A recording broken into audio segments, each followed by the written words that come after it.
काय हवंय?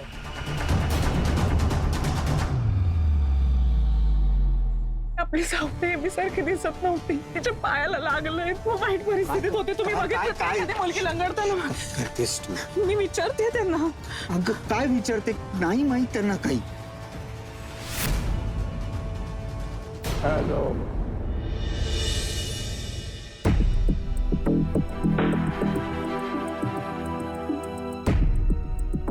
तू कुठे निघाली श्रद्धा? शाळेत जाऊन येते. अगं पण तू रजेवर आहेस ना? भेंडे सरांचा फोन आला होता, त्यांना काहीतरी बोलायचंय महत्वाचं. त्यांना घरची परिस्थिती माहिती नाहीये का? आणि महत्वाचं असलं तर फोनवर बोलता येतं ना? आई, त्यांना परिस्थिती माहिती आहे आणि ते प्रिन्सिपल आहेत माझे. मला त्यांच्या ऑर्डर्स ऐकायला हव्या. अगं आणि परिस्थिती माहीत असून त्यांनी बोलवलंय म्हणजे काहीतरी महत्वाचंच असेल ना. श्रद्धा, शाळेत जातेस ना? हो. मी येते तुझ्या बरोबर. अगं जाईन माझी मी, तू नको काळजी करू.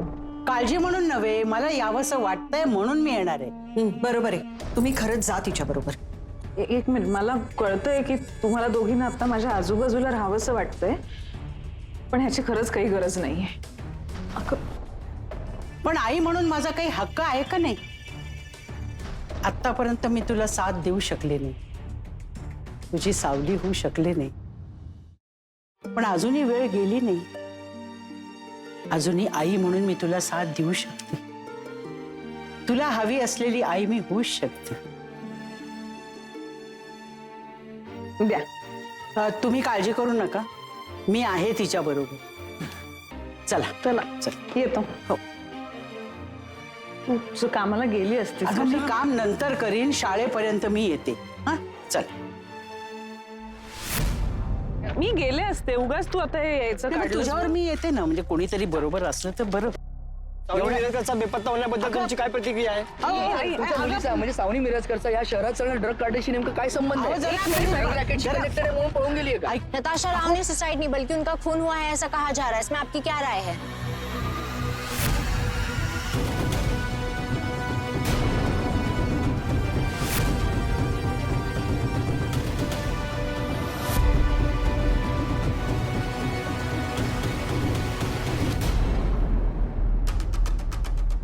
अरे पण एक मिनिट, मला नाही बोलायचं तुमच्याशी. आई, मॅडम बोला.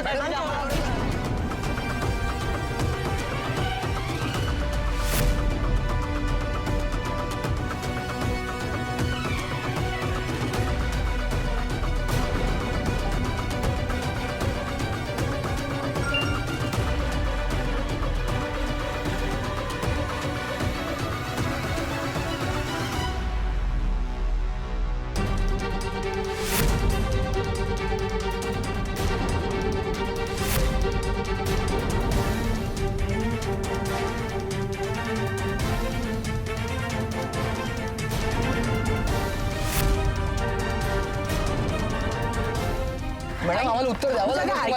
मॅडम एक मिनिट, मॅडम आमच्या प्रश्नाची उत्तरं द्या. थांबा. ये आई. मॅडम मला नाही बोलायचं. थांबा थांबा. मॅडम आमच्या प्रश्नाची उत्तरं द्या. मॅडम आई काय द्यायची मॅडम. उत्तर आम्हाला?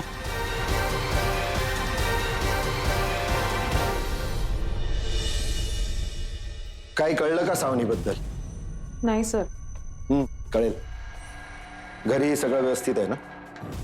कसं असेल सर, एक एक दिवस ढकलतायत सगळे. I can understand.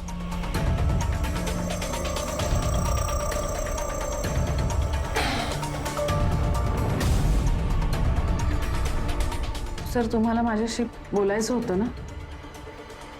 बोला ना सर. श्रद्धा, तू आपल्या शाळेतल्या सगळ्या मुलांची आवडती शिक्षिका होतीस. तुझ्या कामाचं रेकॉर्ड सुद्धा खूप चांगलं होतं. कुठेच बोट ठेवायला जागा नाही. तुझ्यामुळे आपल्या शाळेला खूप नाव सुद्धा मिळालं. तू एक आदर्श शिक्षिका होतीस. होतीस असं का म्हणताय सर तुम्ही? मी अजूनही या शाळेची शिक्षिका आहे आणि यापुढेही असणार आहे. सर, मला स्पष्टपणे सांगा काय झालंय ते. तुला नोकरीवरून काढण्यात आलंय.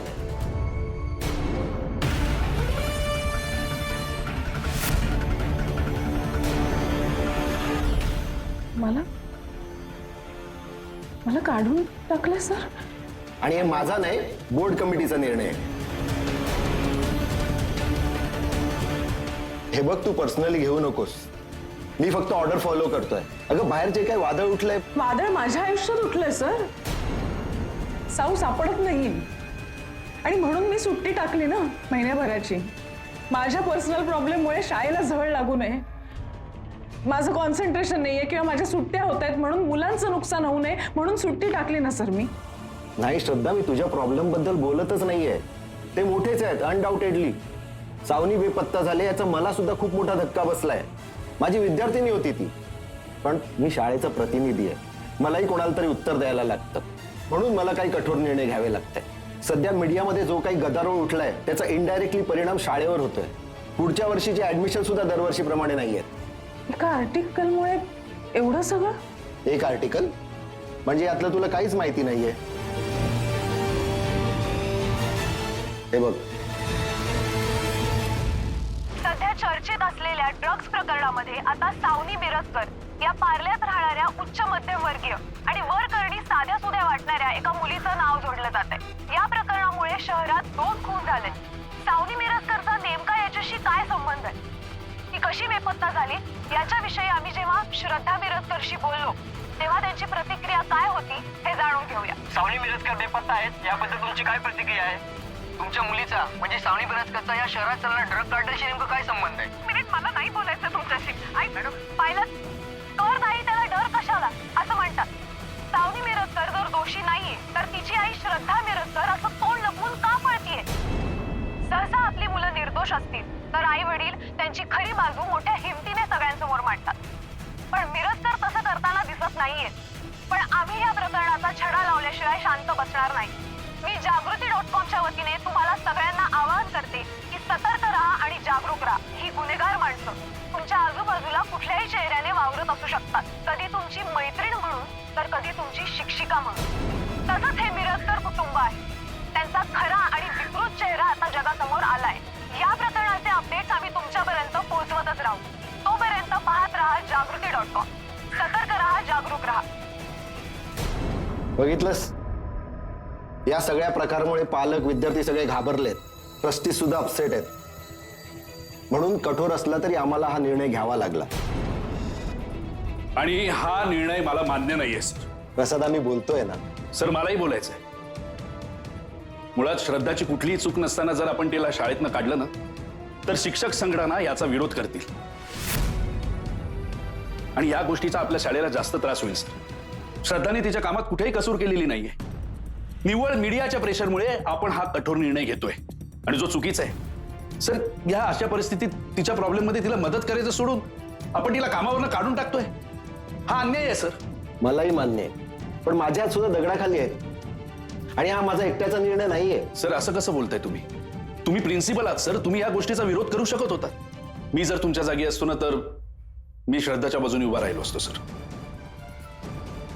सर, इतकी वर्ष आपण एकत्र काम करतोय, त्याची काय बांधिलकी आहे का नाही सर? ठीक आहे, मग तुला उभा करतो बोर्ड कमिटीच्या मीटिंग मध्ये. तू मांड श्रद्धाची बाजू.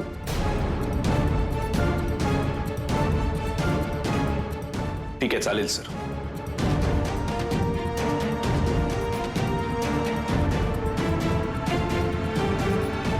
मी जागृती.comच्या वतीने तुम्हाला सगळ्यांना आवाहन करते की सतर्क राहा आणि जागरूक राहा. ही गुन्हेगार माणसं तुमच्या आजूबाजूला कुठल्याही चेहऱ्याने वावरत असू शकतात. कधी तुमची मैत्रीण म्हणून तर कधी तुमची शिक्षिका म्हणून. या प्रकरणाचे अपडेट्स आम्ही तुमच्यापर्यंत पोहोचवतच राहू. तोपर्यंत पाहत राहा जागृती.com. काय जमदाडे, व्हिडिओ पाहिला की नाही? हा सर, तोच बघत होते जागृती.com. त्या नेहा ताय शेट्टीने पार सोलून काढले हो श्रद्धा मिरजकरला. तुला जाम वाईट वाटलं असेल ना तुझ्या बेस्ट फ्रेंडला नेहा ताई शेट्टीने सोलून काढलं म्हणून. आणि काय करणार ना आता, म्हणजे शाळेतल्या बाईंकडे तक्रार पण करू शकत नाही कारण श्रद्धा मिरजकर ह्याच शाळेतल्या बाई आहेत. पण बेकार मीडिया ट्रायल होणार सर आता. ती नेहा ताय शेट्टी मिरजकरांच्या हात धुवून मागे लागली. हे होणारच होतं आणि हेच होतं. काय मीडियाला विवेक उरलेला नाही आणि हे सगळ्यांना माहिती. नाही सर, पण मुलगी बेपत्ता आहे, आईबाप खचलेत, त्यांना टार्गेट करून काय होणार आहे? माज उतरणार आहे. त्या मिरजकर नवरा बायकोचा माज उतरणार आहे जमदाडे. आणि या गोष्टीचा ना मला मनापासून आनंद आहे माहितीये. म्हणून ते आपल्याला काय करायचं, ते मीडिया आणि ते मिरजकर त्यांना काय करायचं ते करतील, एकमेकाच्या उरावर बसतील, एकमेकाचे कपडे फाडतील. आपल्याला काय करायचं, आपण आपलं काम करूया. त्या अर्थात तुझे जर जगभरातले व्हिडिओज पाहून झाले असतील किंवा रील्स वगैरे सगळं बनवून झालं असेल तर आपण थोडस काम करूया का? Yes sir. देऊन ठेव रे. मीडिया ट्रायल काय असते आजपर्यंत फक्त ऐकलं होतं, आज प्रत्यक्षात अनुभव घेतोय. ए पण तू फार टेन्शन घेऊ नकोस याचं. अगं लोक फार लवकर या गोष्टी विसरतात. सावनीचा फोटो ज्या दिवशी व्हायरल झाला ना त्या दिवसापासून ते सगळं सुरू झालं. मे होणार होतं आपल्याला माहित होतं, पण प्रत्यक्षात झळ लागली ना की कळतं की मीडिया नावाची दलदल काय आहे ते. त्या दलदलीत मी अजून फसत जाणार आहे. ती नेहा ताई शेट्टे आहे ना, ती पर्सनल राग काढते माझ्यावर. म्हणजे का? झाल्यात काही गोष्टी म्हणून डोक धरलाय तिने माझ्यावर. हे बघ, पण तू काहीच चुकीचं वागली नाहीयेस ना, मग तू कशाला टेन्शन घेतेस? श्रद्धा मिरजकर तुमची मुलगी या शहरात चालणाऱ्या ड्रग रॅकेटच्या मुख्य सूत्रधारांपैकी एक आहे असं बोललं जातंय. तुमच्या शाळेतील विद्यार्थी अमित कारखाने याचा खून झाला आहे, त्या खुनाशी तुमच्या मुलीचा संबंध आहे असं बोललं जातंय. मॅडम बोला. मॅडम बोला. मॅडम बोला, आम्हाला उत्तर पाहिजे आम्हाला. मॅडम बोलावं लागेल. मॅडम बोला मॅडम. मॅडम बोला मॅडम बोला. मॅडम प्रतिक्रिया द्या. मॅडम बोला मॅडम. मॅडम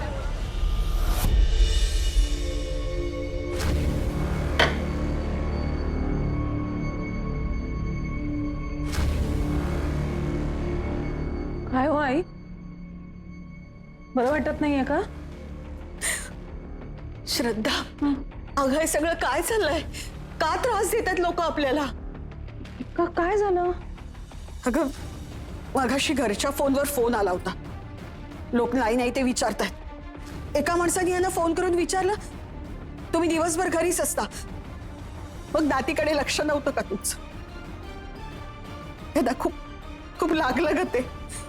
मी लँडलाईनची केबलच काढून टाकते, फोन यायलाच नको ना. अगं थांब, त्याने आधीच केलंय ते, पण हे सगळं वाढत चाललंय ग. आपल्या सोसायटीच्या खाली पत्रकारांनी गराडा घातलाय आणि सोसायटीतल्या लोकांना त्रास देत आहेत. कोणीतरी आपल्या विरुद्ध कंप्लेंट पण केली आहे आणि म्हणून यांना सेक्रेटरीनी बोलवून घेतलंय.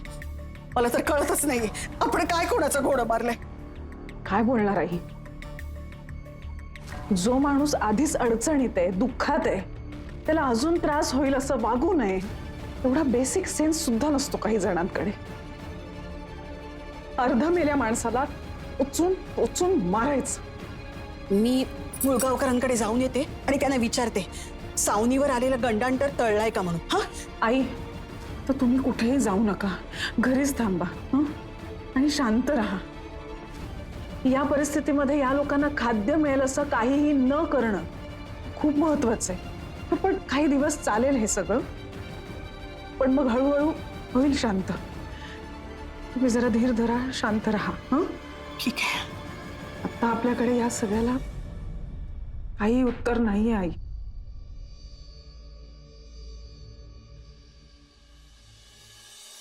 मॅडम मॅडम हो मॅडम, तुम्ही मिरजकर ना? हो. सावणी मिरजकरच्या तुम्ही नातेवाईक आहात ना?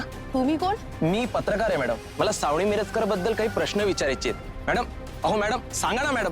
मॅडम सांगा ना, सावणी सोबत तुमचा कॉन्टॅक्ट नाही झाला का? सावणी ड्रग्स घेते, तुम्हाला खरंच माहिती नव्हतं. तुम्हाला ड्रग्स घ्यायची वेळ का आली तिच्यावर?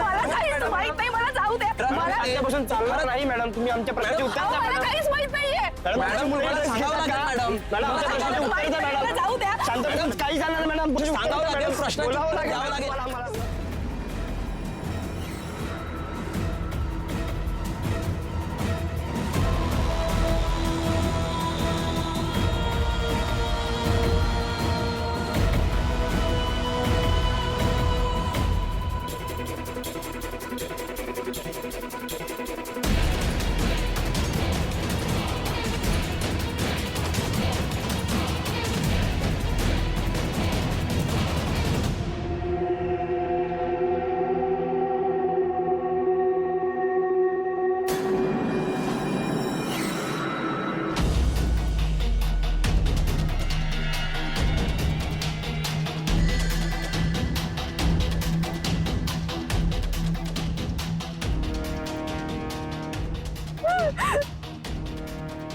मला काहीच माहित नाहीये. मॅडम माफ कराल, आमच्यामुळे तुम्हाला त्रास होतोय.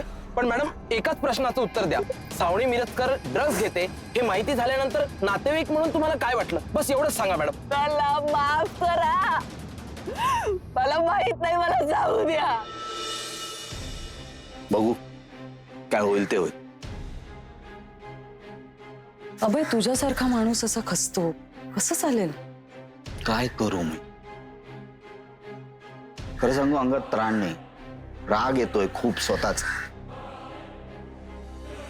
थोडी ताकद असती ना माझ्या अंगात तर संपेन मी स्वतःला. अभय, काय बोलतोयस, कळतंय का तुला? काय करू मग सांग ना. आई बाबा श्रद्धा सगळ्यांचा त्रास दिसतो आणि कोणामुळे? हा चारू, फक्त माझ्यामुळे झाला ना. आज माझ्या मुलीच्या आयुष्यात जे काही घडते, माझ्या मुलीवर जो काही अत्याचार होत असेल तो कोणामुळे? फक्त माझ्यामुळे ना. सगळ्याला जबाबदार कोण आहे? मी ना.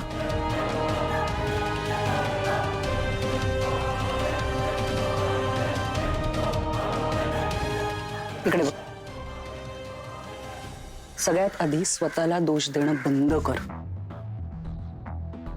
तू साऊला कोणालाही न सांगता घेऊन गेलास ही गोष्ट वेगळी झाली, पण ती राजरोजपणे घरी सांगून जरी गेली असती तरी कदाचित हेच झालं असतं. खरंच असं झालं असतं? नाही ना माहिती. पण चारू, असं झालं. साऊ बेपत्ता आहे.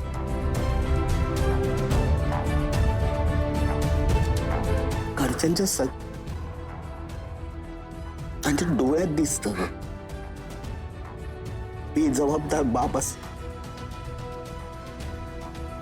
बेपत्ता झाली ती. कोणालाही माहिती नाही कुठे.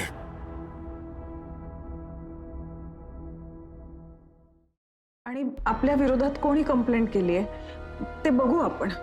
मी बाबा आले ना की त्यांच्याशी बोलते, तुम्ही काळजी करू नका. हं? ठीक आहे.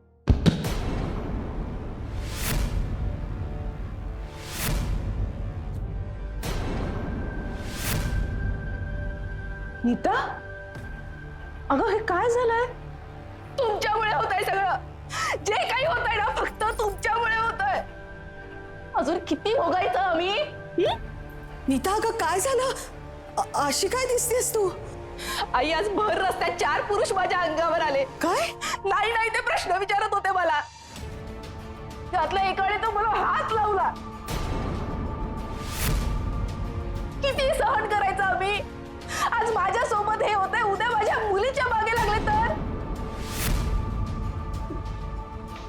तुझ्या नवऱ्याने माती खाल्ली, तुझी मुलगी पळून गेली, त्याच्यामुळे हे सगळं होतंय. पोलीस काय येत आहेत, कोणालाही चौकशीला घेऊन जात आहेत. किती छळणार आहेत अजून तुम्ही आम्हाला? हे बस, मला समजतंय. मला समजवायचा शहाणपणा नाही करायचा. तुमच्यामुळे आमची बदनामी होती आहे. तुझ्या ह्यांच्या नोकरीवर सुद्धा त्याचा परिणाम होईल. त्याच्यामुळे हे सगळं बंद कसं होईल ना ते बघा. आम्हाला नका शिकवू की आम्ही काय करायचं ते.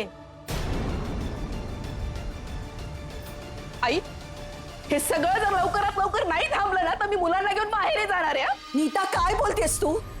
ते लोक काय आनंदात आहेत का? त्यांनाही त्रासच होतोय ना? होतोय ना त्रास, मग त्यांचा त्रास त्यांनी सहन करावा. त्यांची लफडी त्यांनी निस्तरायची, आम्ही का सहन करायचं? आणि तुम्ही ना माझ्यावर आवाज चढवून बोलूच नका. ज्यांना जाब विचारायला हवा होता त्यांना तुम्ही विचारला का? नाही ना. आणि आम्ही आपलं मानेवर घोडा ठेवून जगत आलो तरी आमच्याच नशिबाला हा सगळा त्रास. कुठल्या जन्मीचं पाप आहे माहित नाही, तुमचं नाही आमचं. काहीही कारण नसताना हे लचांड आमच्या मागे लागलंय. नीता, अगं बोलायच्या आधी विचार तरी करत जा. नीता, कठीण रे देवा.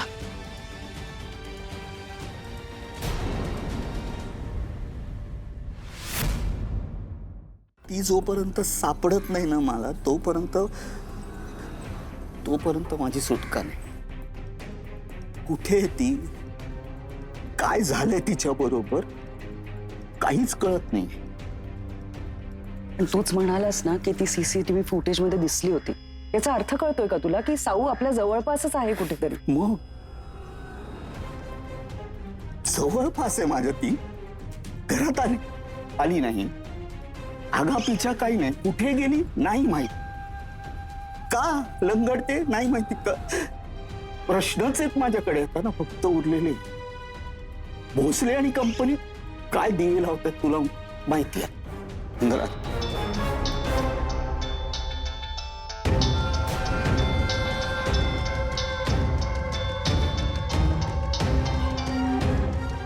हा बोल. कुठे आहेस तू? मी चारूकडे.